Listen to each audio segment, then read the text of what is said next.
marginal. Oui. On s'était quitté, enfin on s'était quitté, j'étais pas là, mais vous avez quitté sur le match contre Nancy, Mm. où de tête, vous disiez qu'effectivement l'heure était quand même grave à ce moment-là et qu'il y avait des... Voilà, c'était une situation un petit peu quand même perturbante. Qu'est-ce qu'il en est alors une dizaine de jours après? Comment le groupe a un petit peu vécu cette période, sachant que vous n'avez pas eu de match officiel à cause de l'élimination en coupe? Comment vous avez rebondi en interne un petit peu là-dessus? On a eu donc 15 jours pour retravailler. Une première semaine dans la quinzaine très perturbée. On a eu jusqu'à 8 malades la semaine dernière. Et donc du coup on a dû annuler notre match amical prévu contre Granville le vendredi. Voilà, donc ça n'a pas été simple. Heureusement finalement que c'est arrivé quasiment pour les joueurs au même moment. Et puis sur une semaine sans compétition. Parce que ça serait arrivé cette semaine, je ne sais pas comment on aurait pu jouer ce match de Cholet. Voilà, donc on s'est adapté aussi à la situation et puis on a retrouvé tout le monde dès lundi, même si la semaine dernière avec un groupe réduit et puis en fonction des joueurs qu'on récupérait et des joueurs qu'on reperdait, euh, malgré tout on a travaillé quoi. On a travaillé et puis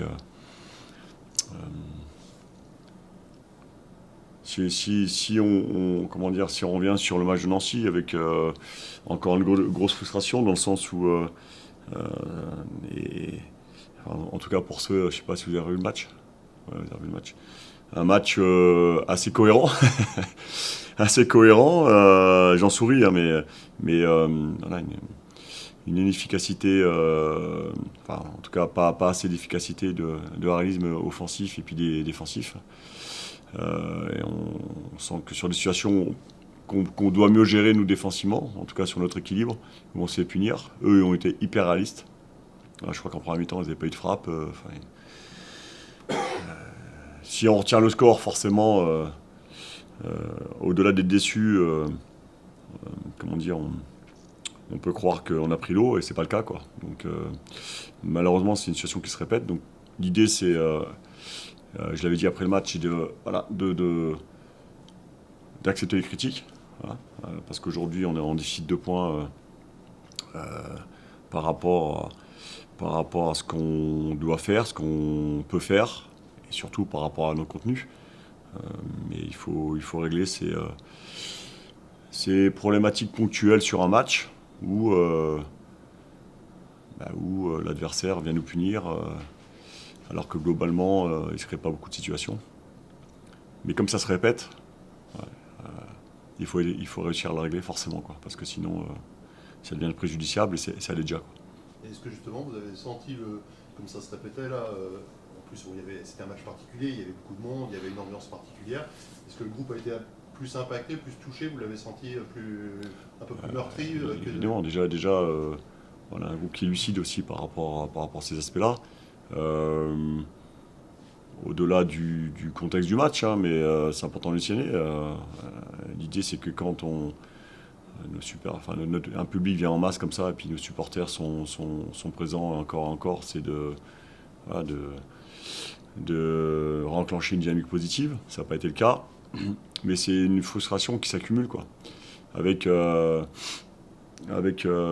lucidité par rapport à ce qui nous manque, et c'est ponctuel sur des matchs, et c'est souvent lié à des aspects, voilà, le jeu demande erreur, mais c'est des erreurs individuelles qui se répètent dans les zones de vérité, je répète.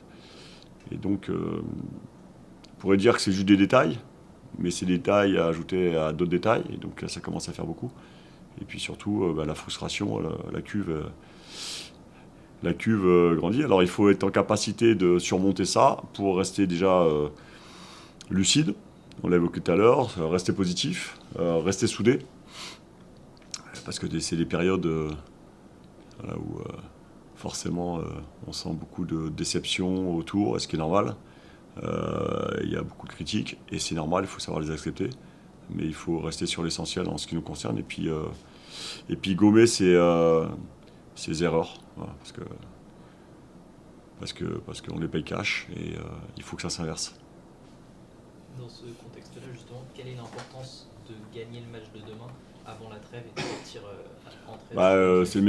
La victoire est le meilleur médicament, hein, quand on vit ce genre de période. Je répète toujours, hein, mais c'est s'ils mettent les bons ingrédients sur la durée d'un match. Pas perdre confiance, c'est important aussi. Et continuer d'insister sur nos forces, et on en a, notamment collectives. Et puis trouver, alors ça se fait pas le jour du match hein, uniquement, hein, ça se fait aussi sur le travail qu'on peut faire avec les joueurs les uns les autres, la vidéo, les discussions, le travail sur le terrain, pour retrouver une efficacité permanente sur un match.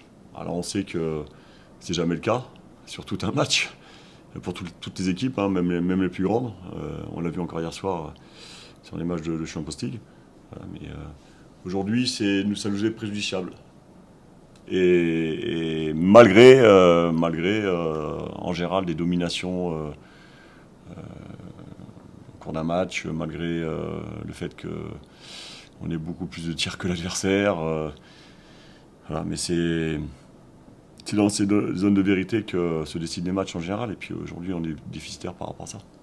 Et par expérience, est-ce que vous constatez que le résultat, avant de partir en trêve, justement, aura une influence particulière sur la manière dont vous allez réattaquer l'année suivante? L'année dernière, si on peut parler d'un passé récent, on a fini sur un très gros match contre Orléans.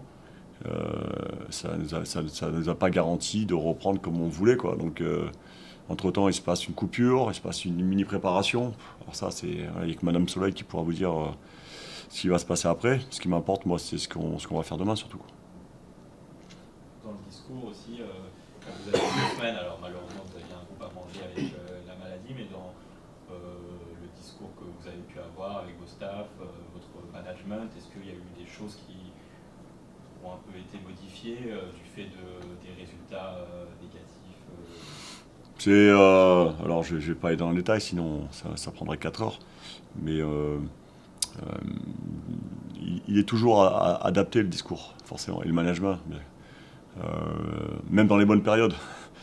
Parce qu'il y a des joueurs qui sont en confiance à ce moment-là, d'autres qui sont un peu plus en difficulté. Dans les bonnes périodes de résultats, je parle, on peut avoir aussi des contenus qui ne correspondent pas à ce que j'attends. Là, c'est l'inverse. C'est paradoxal, mais c'est comme ça. Mais ce que j'évoquais juste avant, c'est-à-dire que l'idée, c'est vraiment être en capacité d'affronter la situation. Voilà, parce qu'on sait que, souvent les résultats, en tout cas l'interprétation des résultats, déteint sur ce qu'on peut faire aussi au cours d'un match.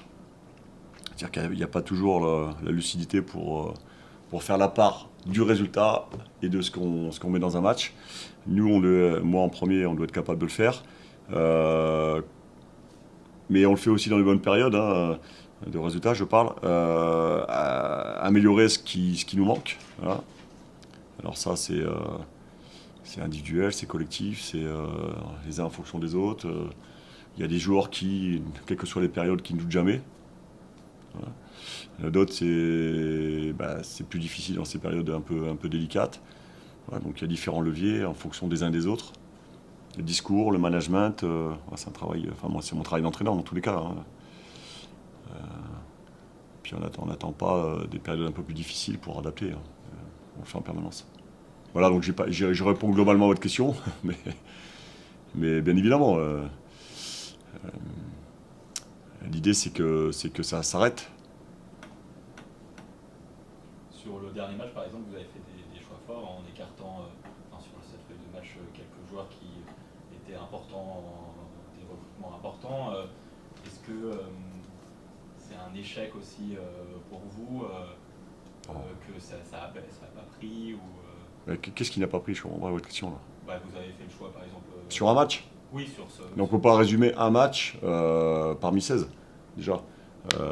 Alors si effectivement des joueurs qu'on a recrutés étaient à l'envers depuis le début, on pourrait parler à l'instant T d'échec. Mais là, vous me parlez d'un match qui fait suite à un autre. Voilà. Et puis donc j'ai un groupe de joueurs. Il y a des performances qui sont à prendre en considération, il y a la dynamique de l'équipe, il y a plein de choses. Voilà. Donc, on ne peut pas condamner un ou voire plusieurs joueurs qui n'ont pas été sur la feuille la semaine dernière sur l'ensemble d'une saison. Ça n'a pas de sens. C'est des leviers aussi, donc voilà, il y a le côté évidemment collectif pour remonter tout ça, mais quand on parle d'erreur, c'est aussi individuellement, chacun doit monter entre guillemets la jauge individuelle aussi dans sa performance et dans son, que ça soit certains ça peut être pour la concentration, d'autres ça peut être pour d'autres points. C'est ça. Être à son niveau dans son rôle, ou retrouver son niveau sur l'ensemble d'un match. Parce que malgré tout, on fait peu d'erreurs. Peu d'erreurs si je parle sur l'aspect défensif. Sauf que on les paye, quoi. On les paye. Et puis aussi ce rapport de force avec l'adversaire qui sent peut-être à l'instant T que c'est possible. Donc ça, il faut réussir à l'amercer. Alors ça se fait pas en claquant des doigts. Mais il faut que... C'est une responsabilisation individuelle, beaucoup plus grande. Ouais. Là, du coup, vous allez jouer à Cholet, qui est pas dans une situation enviable, évidemment. Mais est-ce que finalement, là en ce moment pour vous, c'est Cholet demain, mais ça serait notre équipe, c'est surtout l'état d'esprit qui va compter, plus que finalement que l'adversaire soit bien classé ou mal classé. Oui, et puis vous n'êtes pas sans savoir qu'on va jouer sur leur synthétique. Oui, voilà. Oui, c'est une équipe qui sur la dynamique de résultats est un peu en difficulté, mais moi je m'attends à un match de coupe un peu dans l'esprit. C'est une équipe qui nous a battus en Coupe de France il n'y a pas longtemps. On va pas refaire l'histoire de ce match, mais il ressemble à beaucoup d'autres en championnat. Il y aura un rapport de force, et puis, mais vous avez raison de souligner l'état d'esprit dans lequel il faut aborder ce match. Même si à ce niveau-là, malgré les difficultés, on n'a pas un groupe qui lâche, bien au contraire. Mais voilà, au niveau mental, il faut être au niveau, sinon voire plus que Cholet. Et justement, le côté synthétique, est-ce que ça peut jouer en votre faveur, de passer sur le synthétique par rapport au match de coupe qui avait eu lieu sur pelouse naturelle ? Je sais pas. En tout cas, on s'est entraîné. Par la qualité de votre équipe, en tout cas, peut-être que ça peut. Non, mais ouais. C'est vrai que ça peut. Après, ça peut les qualités, c'est-à-dire. Non, mais c'est qu'il y a des équipes qui peuvent s'adapter mieux. On sait que ça peut. Ouais, on peut considérer qu'on a un jeu collectif qui est adaptable sur le synthétique. Après, aujourd'hui, la grosse problématique n'est pas là. C'est sa capacité à valider les situations, les occasions qu'on se crée, et puis à être hermétique défensivement surtout. Voilà. Je sais pas, voilà, sincèrement, c'est un peu l'inconnu sur les conditions de demain. Mais en tout cas, nous, on s'y est préparé par la force des choses aussi, parce qu'on a un terrain qui sont pas praticables depuis 10 jours, même un peu plus. Ouais, puis on s'est préparé aussi au synthétique, mais aucun synthétique ne se ressemble. Donc non. Mais par rapport au match qui nous attend, on serait dans une autre dynamique. On serait très vigilant aussi, et puis forcément en capacité d'adaptation par rapport aux conditions de jeu. Ouais. En 2020-21, Le Mans avait 19 points après 15 journées aussi. Ils avaient fini 4e cette année-là. Tout est encore possible finalement sur cette deuxième partie de saison. Tout est encore possible par rapport à quoi ? Par rapport à là où Le Mans peut finir en fin de saison. Ouais, moi depuis le début, et c'est fou parce que j'ai la sensation que je suis pas très audible, ou alors je m'explique mal. Je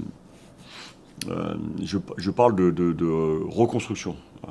Vous étiez là certainement sur la première conf, je crois que c'était en juillet, où on avait beaucoup de nouveaux joueurs, un nouveau préparateur pour les joueurs, mais que moi, avec qui je travaille depuis longtemps. Donc quelque chose à recréer, à reconstituer au fil du temps. Sur pas mal d'aspects, notamment sur l'aspect collectivement, sur le jeu en lui-même, il y a une vraie évolution qui n'est pas validée par les résultats, malheureusement. Alors l'idée, c'est très rapidement qu'on retrouve des résultats positifs, parce qu'on travaille pour ça, à la base, mais continuer à construire cette base qui normalement, j'espère, à terme, devrait nous permettre d'être plus performants. Et là, je parle de résultats aussi. Voilà, donc on est encore là-dessus, tout simplement. Ouais. Et puis moi, j'ai connu d'autres situations une autre situation dans un autre club où on partait de bien plus bas, parce qu'il y avait eu 27 départs et 17 arrivées, au PFC notamment. Voilà, et où on a fini 3e en étant 17e à la trêve. Parce que y avait cette reconstruction qui mettait du temps. Voilà, donc, mais je n'extrapole pas, quoi. Sincèrement, il y a le match qui arrive. Après, il y aura une coupure. J'espère qu'elle sera embellie par une victoire demain. Et il y aura une mini-préparation et on repartira là. Et en sachant que moi, je suis convaincu que cette première partie servira à notre projet, et le projet de jeu, et puis le groupe aussi. Parce qu'il y aura un vécu en commun. La frustration accumulée, j'ai envie qu'elle serve dès demain à aller sur ce qu'on doit améliorer. Et c'est plein de petites choses, mais accumulées, ça devient quelque chose d'important. Ouais, et que ça nous serve aussi pour la reprise et ainsi de suite, quoi. Voilà. J'avais plaisir, mais bon, je suis obligé de poser la question. Est-ce que vous pensez à votre avenir? Enfin, qu'en est-il Je suis là devant vous. Je ne sais plus qui avait posé la question sur le dernier match. Je sais dans quel monde je vis. Hein. Je parle du monde du football. Mais moi, je fonctionne d'une façon, c'est que je fonctionne comme si j'étais là 10 ans, voilà, en essayant de faire avancer les choses, régler les problématiques. Et il y en a au quotidien, en prenant les meilleures décisions possibles. En travaillant collectivement avec mon staff, avec mes joueurs, avec l'ensemble du club. Et en sachant que tout peut s'arrêter du jour au lendemain. Alors, j'ai jamais vécu. Voilà, donc, mais sincèrement, moi, je me pose pas ces questions. Puis limite, cette question, il ne faut pas me la poser à moi. Moi, je suis engagé à 200% au quotidien pour pour développer nos joueurs, le groupe, pour gagner des matchs. Aujourd'hui, il y a un déficit. Il y a un déficit par rapport à ça. Et c'est problématique. Mais là, on est au 16e match. Sur le groupe, est-ce qu'il y a déjà des choses d'actées, malheureusement, avec les soucis que vous avez eu récemment il y a déjà des joueurs dont on sait qu'ils ne joueront pas à cause peut-être de pépins qu'il y a eu pendant la trêve ou de maladies ou choses Non, sur ça, non, on a récupéré tout le monde. Après, on a des suspendus. On va faire le point aussi avec les différents blessés. Donc, dans tous les cas, il y a Adem Hamoudi qui est toujours qui s'est fait opérer d'ailleurs il y a 2 jours. Hugo Ragoubert, qui est revenu dans le groupe après sa convalescence suite à sa fracture du métatarse.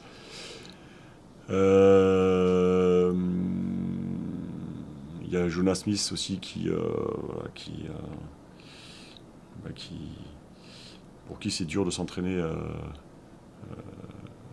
sur du synthétique, voilà, par rapport à ce qu'il a vécu cette année. Voilà, et puis on va faire un point par rapport.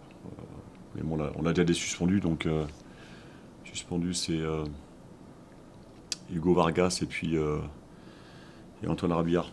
Voilà. Et puis on a Nico Kossic aussi qui est en convalescence par rapport à sa blessure contractée à Villefranche.